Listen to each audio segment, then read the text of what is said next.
Elhamdülillahi Rabbil alemin ve salatu ve selamu ala seyyidina nebine Muhammedin ve ala alihi ve ashabihi ecma'in ve men tebi'ahum bi ihsani ila yevmiddin. Hürmetli din kardeşlerimiz, biz sizin bilen İmam Nevevi'nin 40 hadis kitabından hadisler okunu devam ederiz.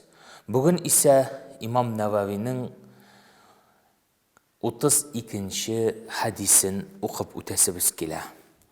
Gan Ebi Sa'idin Sa'd ibn Sinan el-Khudri radıyallahu anhu قال أن رسول الله صلى الله عليه وسلم قال لا ضرار ولا ضرار حديث حسن رواه ابن ماجه والدارقطني. Bu hadis Abu Sa'd ibn Sinan el-Khudri radıyallahu anh'dan getirilir.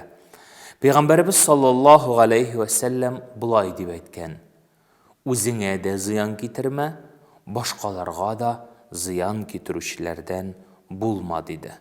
Bu hadis İbn Majah hem Daraqutni jyyntıklarında getirildi. Demek bu hadis bik mühim, bik ehemmiyetli hadis.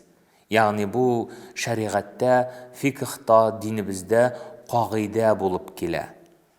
Eğer bu hadisni ihtibarlara qarasak, Peygamberimiz sallallahu aleyhi ve sellem mında iki sözni ayta: la darara ve la dirara deb. Yani özüňe ziyan getirme, darar hem dirar başkalarga ziyan getiru haqında söz bara. Eğer biz bu hadisnin мәгънәсенә düşünürge tilesek, en birinci anlarga tiyişbiz. Yani Peygamberimiz sallallahu aleyhi ve sellem zararının düşünçesin bilgiledi. Zarar ol kişinin selametligine, akılına, dinine zarar getiru dediler. Hem her bir Müslüman anlarga tiyiş.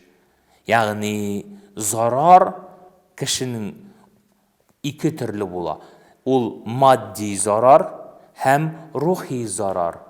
Yani qaşan sen maddi zararda kişi özünün tenine qarata, özünün akılına qarata zarar getire.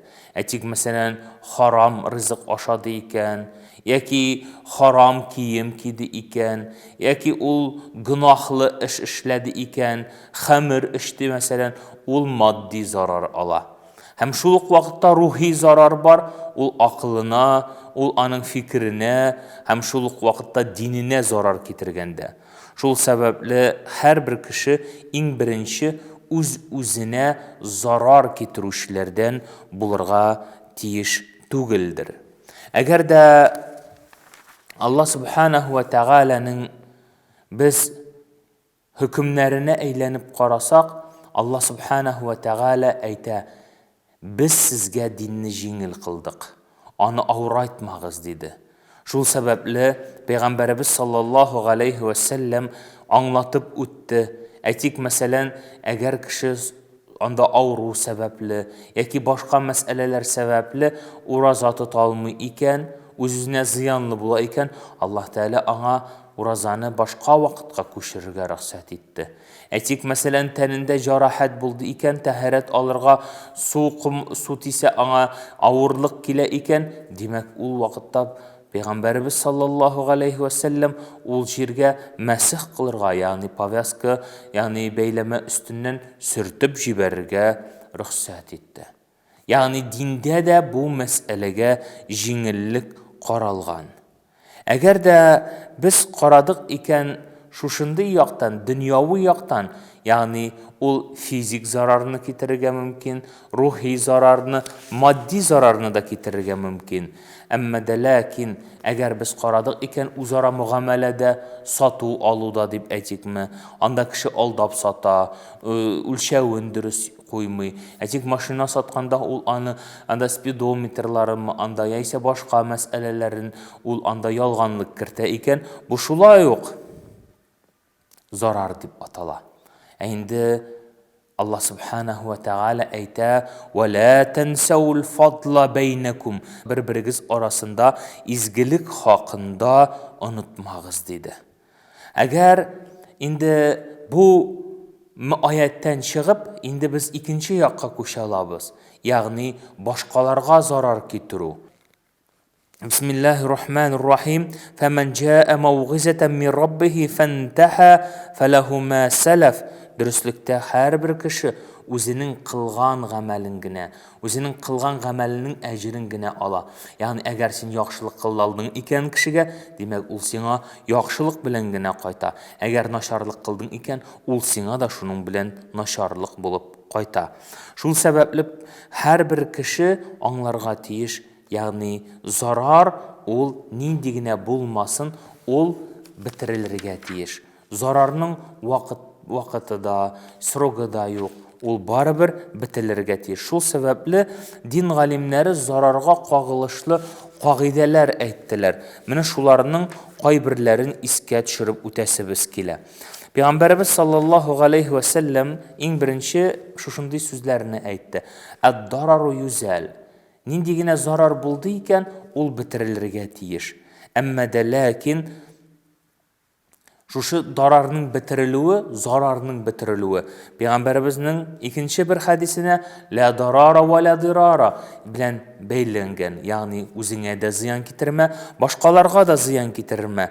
Hem Peygamberimiz sallallahu aleyhi ve sellem aşıklık kırtıp ikincisini aytdı. Ad-dararu la yuzalu bimislihi. Zarar şunduyuk zarar bilen bitirilmez.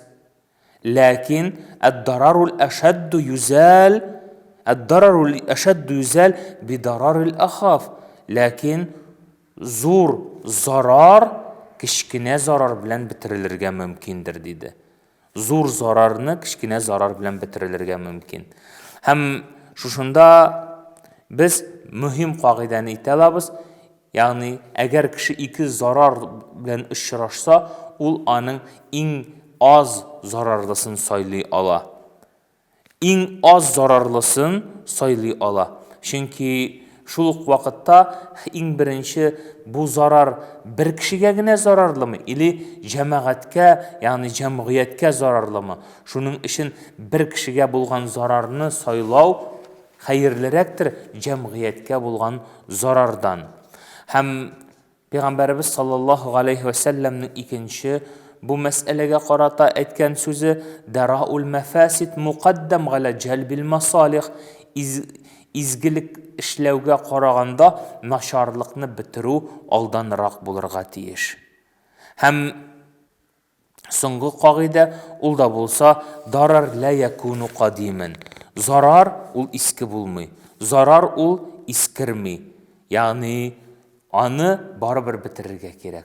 Qayşan bilse bulsa da ol zararını bitirilirge mümkün. Şul sebeple hürmetli din kardeşlerim anlayıq. Yani Peygamberimiz sallallahu aleyhi ve sellem aytdı. Yani zarar ol şunday aybir. En birinci özüne qarata hem başkalarga qarata zarar kıluşlardan bulma.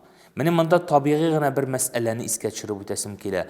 Etik mesela bizning jirlikte qaybir kişiler yani min bu spirtli konfetni aşamim, toqta kurşuma kirtib birim eli ol baribir yani başka din ehlinden ana yarı dip ana kirtib bireyken bu hiç şeksiz dürüst tugul.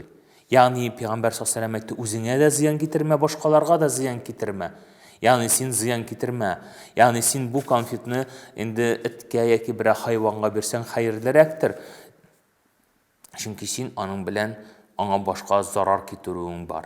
Şul sebeple bu meselelerde her barşabızda ihtibarlı bulup Peygamberimiz sallallahu aleyhi ve sellem aytkancha Müslüman Müslümanның tuğanı. Ol ana sütlenmez, ol ana kimsetmez. Yani anın Müslüman tarafından ol kişiye zarar erişmez. Çünkü Müslüman ol başka Müslümanlarga tili bilen de kulu bilen de emin buluşu. Her vakit Müslümanlar bir-birsine izgilik, yaxşılık kına tilevşilerden bulsa idiler. Çünkü Peygamberimiz sallallahu aleyhi ve sellem aytdı, Müslüman ol palma ağaçı kibik. Jimişlerinden kişi avuz etse, ağaçlarından, butaklarından алар үзләренә түбә корсалар, йорт салсалар, аның күләгәсендә ял итә алырлар. Мөселман да шундый булырга тиеш. Мөселманнан бары тик яхшылык, изгелек кенә булыр. Үзенә һәм башкаларга карата.